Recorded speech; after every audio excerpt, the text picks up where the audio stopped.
Hi, my name is Megan Goodrich, and I'm with TNTP. This is a webinar on supporting student teachers in remote or hybrid learning environments. There are three key learning outcomes for this webinar. The first is to identify how we can support student teachers during virtual and hybrid teaching. We will consider this first from the perspective of educator prep programs, then from the perspective of LEAs and school leaders.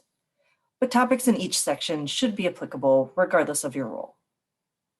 Next, we will create plans to support student teachers in virtual and hybrid learning environments. To do this, there will be prompts throughout the webinar for you to pause the video and make some notes about how you might apply what you are learning. Finally, we will articulate potential roles and responsibilities for student teachers in remote and hybrid settings.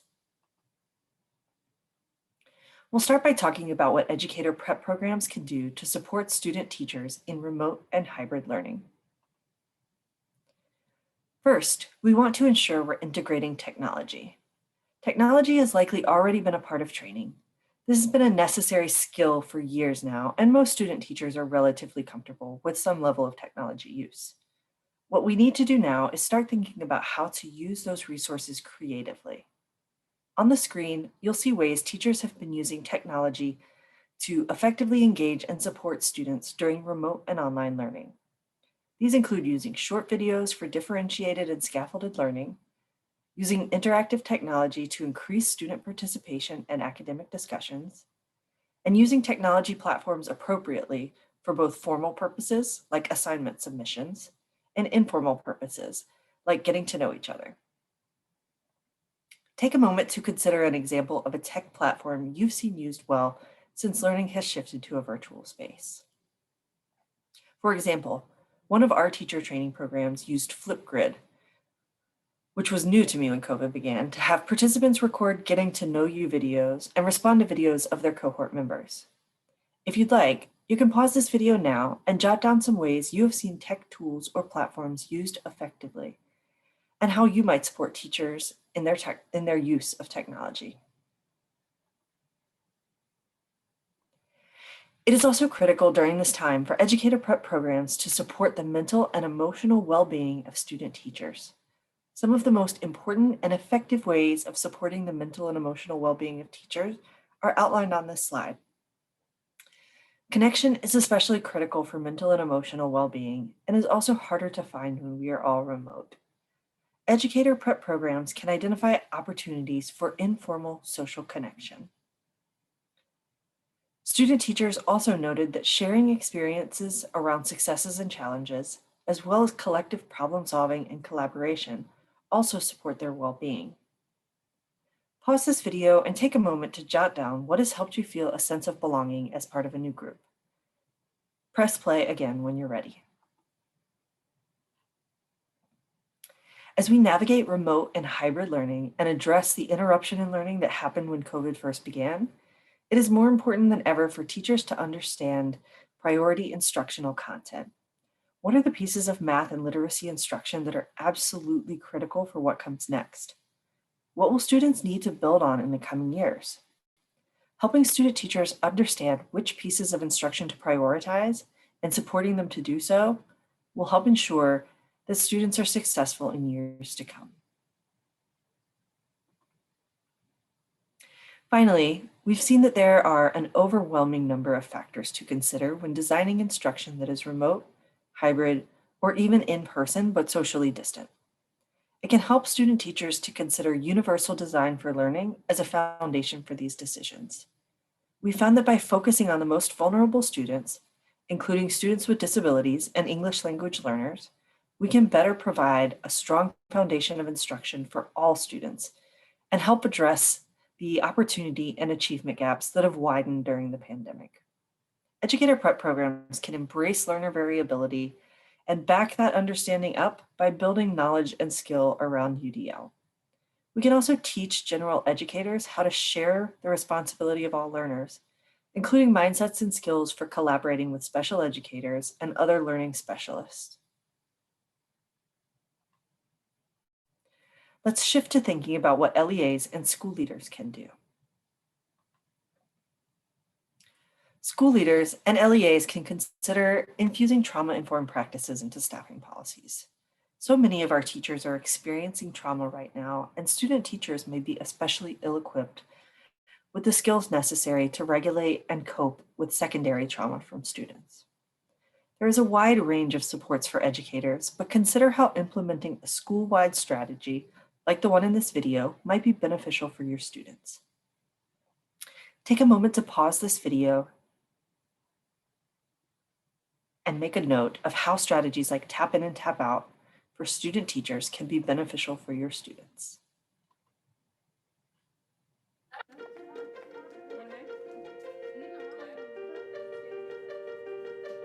At Fall Hamilton, our common goal here is the children. Sometimes kids are in crisis, and it's just emotionally draining as a teacher. But at the end of the day, you know that these kids rely on you, so we also need to take care of ourselves.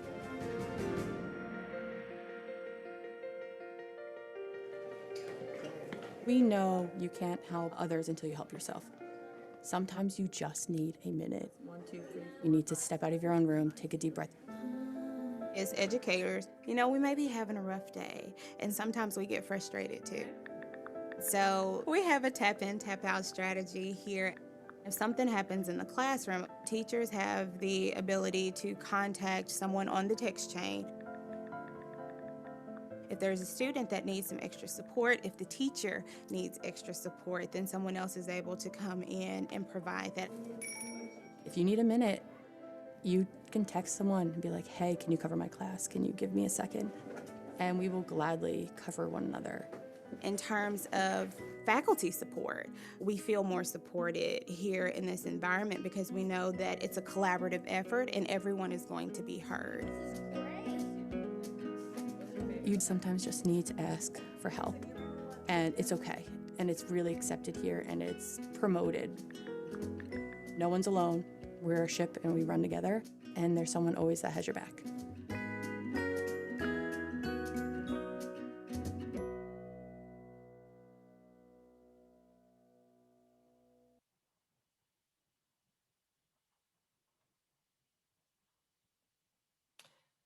School leaders can also create affinity groups or something similar for student teachers to have spaces to process and debrief with other staff members.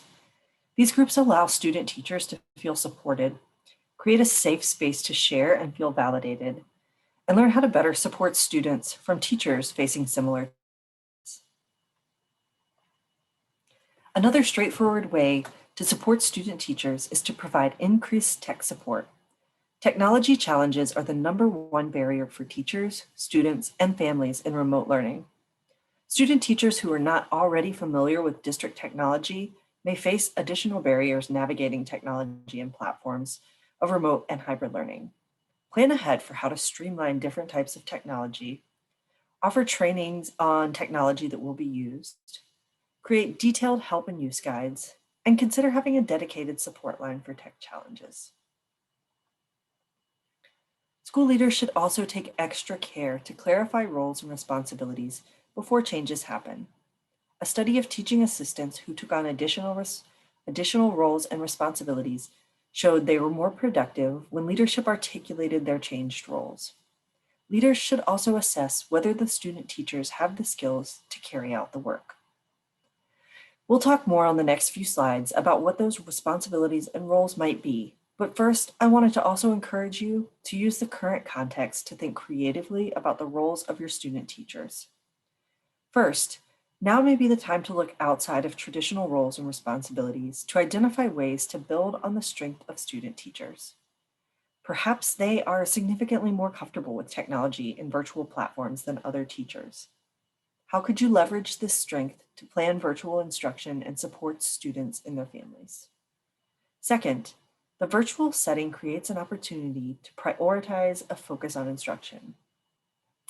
Many student teachers first learn about classroom management, but given the different setting and context, and the fact that access to strong instruction is more important now than ever, it could be a good time to consider how student teachers might first focus on instruction while lead teachers support students' behavior needs and oversee logistics. Finally, let's consider roles that student teachers can take on in the virtual or hybrid setting to support students. First of all, best practice is still to use the gradual release of responsibility for student teachers, even though it is especially challenging in a virtual environment. It is important to prepare the cooperating or lead teacher with resources and expectations, making sure that they have the support they need to be successful as well. Allocating sufficient planning time with the lead teacher is also critical for effective gradual release of responsibility in the virtual environment. Student teachers and lead teachers should have sufficient opportunities to rehearse lessons they will be delivering. It can also be helpful to outline a scope and sequence of increased responsibility at the outset of the process, so student teachers are clear on how their responsibilities will change over time. Additionally, here are some of the roles and responsibilities we have seen student teachers successfully take on to support learning and student engagement in virtual and hybrid settings. They can help curate virtual resources. Student teachers working virtually may be well positioned to identify and apply online resources to use in lessons.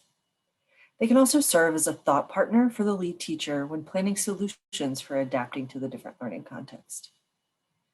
They can assist with student communications as well as family communications and engagement.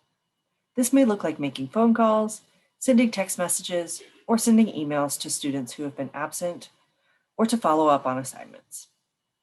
It might also include drafting a classroom newsletter or sending home recommended at-home learning activities.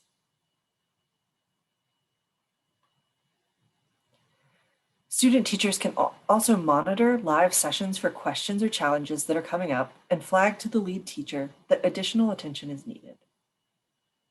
They can develop learning resources such as videos or other online or virtual materials that can be used across the grade level or subject area. And they can connect with individuals or small groups of students for tutoring or participation in virtual office hours for additional support. Thank you for viewing this webinar. I hope that you are taking away some specific strategies to support student teachers in virtual and hybrid learning. If you have any follow-up questions, please feel free to contact Megan Steiner. Thank you.